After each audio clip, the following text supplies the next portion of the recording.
dias Deus nos possibilitou de estarmos aqui nessa noite para celebrarmos o culto de adoração e pregação da palavra do Senhor. E nós agradecemos a Deus porque, apesar de todas as circunstâncias, sejam elas boas ou ruins, Ele nos concede graças para que nós possamos a cada dia vivenciarmos a presença dele em nossos corações. Peço a você que curva a sua cabeça em oração para que possamos dar início ao culto desta noite. Pai Santo, glorioso Senhor, Tu és digno de toda honra, toda glória e todo louvor. Peço ao Senhor que nessa noite o Senhor nos conduza no poder e na unção do Teu Santo Espírito, para que venhamos aprender, para que venhamos Te buscar, para que venhamos colocar em prática a Tua palavra e para que nós possamos a cada dia vivenciar o Teu amor por nós, porque o Senhor é digno de toda honra, toda glória e todo louvor. Peço ao Senhor, Pai, em nome de Jesus, que abençoe a vida de todos que estão assistindo esse culto nesta noite, que seja honrado com a Tua graça, com a Tua misericórdia, com o Teu amor, que seja quebrada em nossas vidas toda e qualquer opressão maligna, que seja destruído por terra em nome de Jesus Cristo. É isso que eu te peço nessa noite, para a honra e glória do Teu poderoso nome. Amém. Abram as nossas Bíblias no livro de 2 Coríntios, no capítulo 3, a partir do verso 7 até o verso 11, depois nós vamos ler o verso 18. Assim diz a palavra do Senhor. O ministério que trouxe a morte foi gravado com letras em pedras, mas esse ministério veio com tal glória que os israelitas não podiam fixar os olhos na face de Moisés, por causa do resplendor do seu rosto, ainda que desvanecente. Não será o ministério do Espírito ainda muito mais glorioso? Se era glorioso o ministério que trouxe condenação, quanto mais glorioso será o ministério que produz justificação. Pois o que outrora foi glorioso, agora não tem glória em comparação com a glória insuperável. E se o que estava se desvanecendo se manifestou com glória, quanto maior será a glória do que permanece. No verso 18. E todos nós que com a face descoberta contemplamos a glória do Senhor, segundo a sua imagem, estamos sendo transformados com glória cada vez maior, a qual vem do Senhor, que é o Espírito. Aleluia. Glória a Deus. Irmãos, esse texto é um texto um pouco difícil de entender. Porque esse texto ele fala de dois ministérios. Fala do ministério da letra, que é o ministério dos 10 mandamentos, das tábuas da aliança, que Moisés retirou do monte. Deus deu a ele, para ele fixar isso no coração do povo de Deus. E fala também do ministério do Espírito, que é o ministério que nós estamos vivendo agora. E se você observou bem o texto, você entendeu que o ministério da letra é diferente do ministério do Espírito. Porque o ministério do Espírito, ele não sente, ele sabe. Por quê? Porque Deus trabalha na pessoa hoje por dentro. Deus está derrubando os conceitos, resgatando princípios e restaurando valores através do ministério do Espírito, que é um trabalhar na pessoa por dentro. Por quê? Porque quando a gente tem um encontro com a realidade, com a glória de Deus, a gente mesmo baixa a cabeça e diz: meu Deus, eu não sou crente, tem misericórdia. Por quê? Porque quando Deus começa a trabalhar em nossas vidas por dentro, quando Ele começa a trabalhar com o ministério do Espírito em nossas vidas por dentro, muitas vezes nós baixamos a cabeça e dizemos: meu Deus, tem misericórdia de nós. Nós medimos a nossa vida de acordo com as manifestações. Mas nós precisamos entender que há tempo e modo para todas as coisas. Quando muda a estação, tem que mudar a roupa. Mudou o tempo, tem que mudar o modo. E às vezes nós ficamos do mesmo modo, achando que as armas velhas vão fazer coisas novas. E nós temos que mudar, nós temos que ser transformados no ministério do Espírito. Aí você pode me dizer assim: ah, pastor, mas Deus não muda. É verdade, Ele não muda, mas Deus se move. Então nós precisamos entender a velocidade que nós estamos andando hoje no Senhor. E essa rapidez não pode roubar a essência, não podemos vulgarizar a presença de Deus. Por quê, pastor? Porque nós precisamos gastar tempo com aquilo que é prioridade no reino de Deus. Nós precisamos gastar tempo com aquilo que é prioridade na obra de Deus. Oração ainda é prioridade. Jejum ainda é prioridade. Estudo da palavra ainda é prioridade. Uma vida santa ainda é prioridade. Obediência ainda é prioridade. Essas coisas não vai mudar.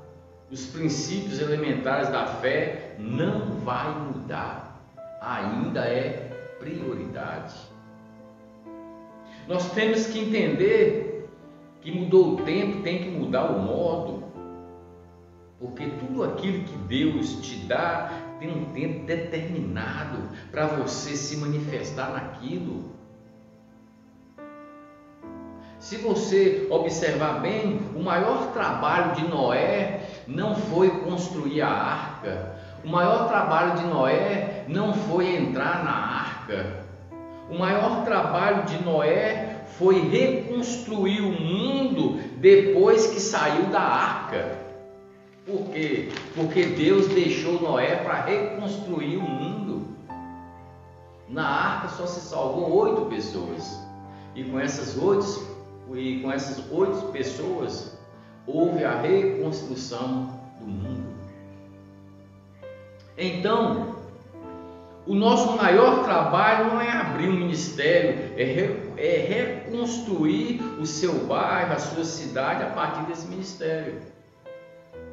O nosso maior papel não é frequentar uma igreja, mas é entender qual o papel da igreja na sociedade. Por quê? Porque se você não entender sacerdócio, se você não entender igreja, você não vai entender o reino de Deus. Hoje, você vê muita gente pregando sobre o reino de Deus que não entende nada do que está falando. Reino de Deus não é o meu mundo. Reino de Deus é o que Deus estabelece. Isso é o reino de Deus. É por isso que no tempo do reino de Deus você não pesca. É o peixe que pula dentro da rede. No tempo de Deus, Adão já nasceu grande. No tempo de Deus, o jardim já estava pronto. Por quê? Porque no tempo de Deus, você não só funciona, você flui. Você flui no reino de Deus. E nós precisamos entender isso. Se eu não entender o que é o meu sacerdócio, eu vou achar que Deus só me usa quando eu estou com o microfone na mão.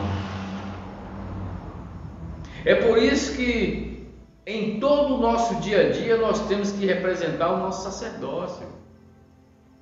Deus diz que somos sacerdócio real e nação santa. Se o sacerdócio não for real, a nação nunca será santa. Mas se o sacerdócio não for, mas então primeiro eu tenho que entender o que é o meu sacerdócio. O meu sacerdócio é ocupar os lugares vazios. Exemplo: você trabalha em uma empresa, você é um agente do Reino de Deus naquele lugar. Você não precisa esperar o domingo para Deus te usar. Você não precisa esperar o domingo para pregar para sua família, seus amigos, seus vizinhos. Você é um agente do Reino de Deus em qualquer lugar. Nós somos agentes de transformação em qualquer lugar que você está. Você está ali para estabelecer o que? O reino de Deus. Embora a maioria dos cristãos não entende isso. Nós só vamos conseguir reunirmos como igreja quando entendermos o nosso sacerdócio. E como igreja de Deus, nós merecemos o reino. Por quê? Porque se não saber o que vai acontecer, eu vou todo domingo para a igreja buscar uma bênção e eu não vou entender que eu já sou uma bênção. Ser tu uma bênção. Então, você tem que entender qual o real motivo do seu chamado, qual o real motivo da sua conversão. Muitos ficam perambulando pela igreja, para lá e para cá, sem querer ter compromisso com o Reino de Deus, sem querer ter compromisso com a obra de Deus, sem saber o real motivo do seu chamado, quando na verdade você já deveria há muito tempo ser um agente de transformação, mas ainda é uma criança, gosta de tomar leite e não alimento sólido. Assim diz a palavra do Senhor. O problema nosso, irmãos, é que queremos fazer certas coisas sem ouvir a Deus. Aí a gente acaba fazendo certas coisas que Deus não mandou. É por isso que até hoje a religião nos ensinou a fazer alguma coisa para sermos salvos. Até hoje a religião ensina isso. Mas Deus diz lá em Efésios 2,8: isso não vem de vós, é dom de Deus. Isso não vem das obras, para que ninguém se glorie. Sabe o que Deus está querendo dizer aqui? Você não fez nada para ser salvo, filho. Foi eu quem te salvei. Não foste vós que me escolheste, foi eu que escolhi a vós. Mas até hoje a religião diz que você tem que fazer algo com penitência, você tem que pagar um preço para ser salvo, mas não, Ele nos salvou de graça. Irmãos, a fé que a Bíblia ensina não é uma fé para conquistar, é uma fé para suportar. Porque tudo que Jesus já conquistou é seu. Tudo que Jesus já conquistou é meu. Tudo que Jesus já conquistou é nosso. E aí você muitas vezes vive fazendo campanha para ganhar coisas que já é sua.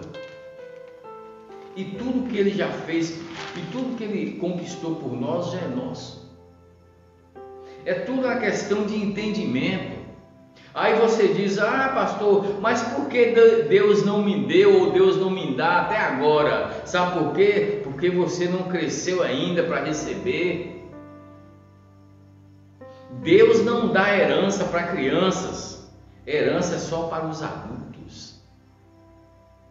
É por isso que Deus diz: crescei na graça e crescei no conhecimento para receber. Nós temos que crescer na graça, nós temos que crescer no conhecimento. Tudo seu está nas mãos de Deus. Ele espera que você cresça, mude, Ele espera que você mude, Ele espera que você transforme a sua mente e passe a viver em comunhão. É aí que entra o papel da igreja, viver em comunhão, viver em harmonia entre os irmãos. Aí sim as bênçãos são derramadas. Igreja é coisa boa. É a igreja que nos faz crescer. É por isso que quem cresce na vida sozinho fez alguma coisa de errado. Nós estamos aqui para ajudar uns aos outros a crescerem, apesar das perseguições, apesar das críticas, apesar dos confrontos. Nós temos que crescer e o pior, tem que crescer sem se ofender. Porque quando você se ofende, é um passo para a desavença. Irmãos, nós precisamos entender o que estamos fazendo na igreja, no corpo de Cristo. É por isso que a igreja é feita de pedras e não de tijolos. A igreja de Cristo é feita de pedras e não de tijolos. A Bíblia diz que Deus não aceitava altares de tijolos. Por quê? Porque tijolos é tudo do mesmo jeito e Deus ama as diferenças. É uma pedra se encaixando na outra até formar o altar. E para Deus mandar fogo dos céus, primeiro é preciso restaurar o altar de Deus que está em ruínas. O profeta Isaías pegou as 12 pedras que os sacerdotes tiraram lá do Rio Jordão, do capítulo de Josué 3, e Deus disse: quando vocês se juntarem, que isso seja um memorial. E o profeta precisou juntar aquelas 12 pedras, para depois Deus mandar fogo dos céus. Unidade, união. Então, enquanto não houver comunhão, não tem fogo, tem só animação. Ah, pastor, mas eu amo meu irmão. Será que ama mesmo? Você aceita as diferenças dele? Você aceita as diferenças do seu irmão? Porque a beleza do corpo são as diferenças, igreja. Lá em Atos 2, quando eles estavam reunidos, apesar das diferenças, reunidos em comunhão, Deus fez cair fogo do céu sobre eles e eles começaram a orar em outras línguas. Naquele dia, havia pelo menos 17 nações em Jerusalém naquele dia. E todos eles entenderam no seu próprio idioma. Por quê? Porque o amor uns pelos outros faz toda a diferença. Então, Deus sempre está pedindo o povo para se preparar, mas o povo diz: o que nós precisamos fazer? E Deus diz: não precisa fazer, apenas seja obediente à minha voz. Se você ouvir a minha voz.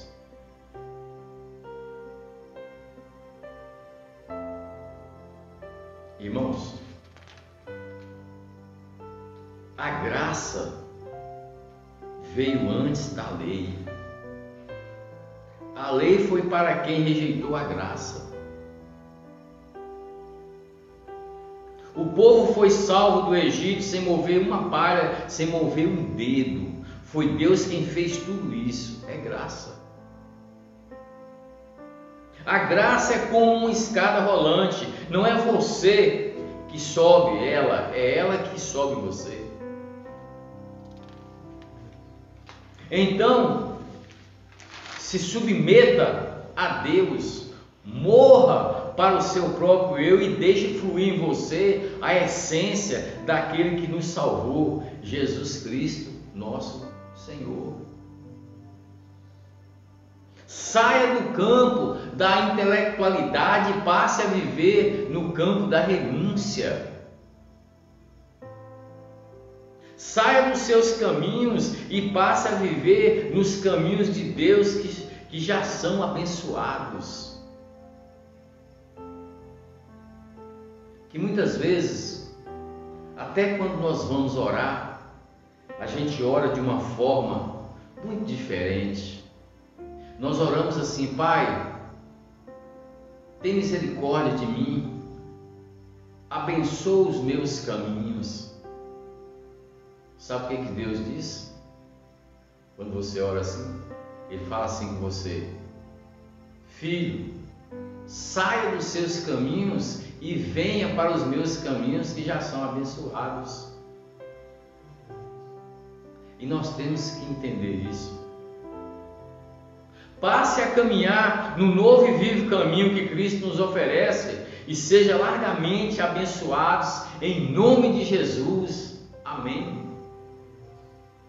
Então vamos entender a cada dia qual o real motivo do nosso chamado, do nosso compromisso no reino de Deus. E vamos passar a caminhar no novo e vivo caminho que Cristo nos oferece para que possamos ser largamente abençoados em nome de Jesus. Amém. Glória a Deus. Irmãos, até aqui o Senhor nos guiou. Peço ao Senhor que abençoe a vida de cada um de vocês. Peço ao Senhor que dê uma semana vitoriosa, uma semana de muita paz, de muito amor, de muita saúde, de muita felicidade. Peço a você que a cada dia você passe a buscar mais o Senhor, você passe a vivenciar mais aquilo que Ele quer para a sua vida, em nome de Jesus. É isso que eu peço para você nessa noite, porque o Senhor é bom e a misericórdia dele dura para sempre. E eu quero deixar um recado aqui para vocês. A partir do próximo domingo, em nome de Jesus, terá o culto presencial para a honra e glória do nosso Deus. Desde já eu agradeço a todos vocês, peço ao Senhor pelo Pai, agradeço ao Pai por todos vocês, e vocês sejam felizes eternamente. Em nome de Jesus. Amém. Glória a Deus. Porque Ele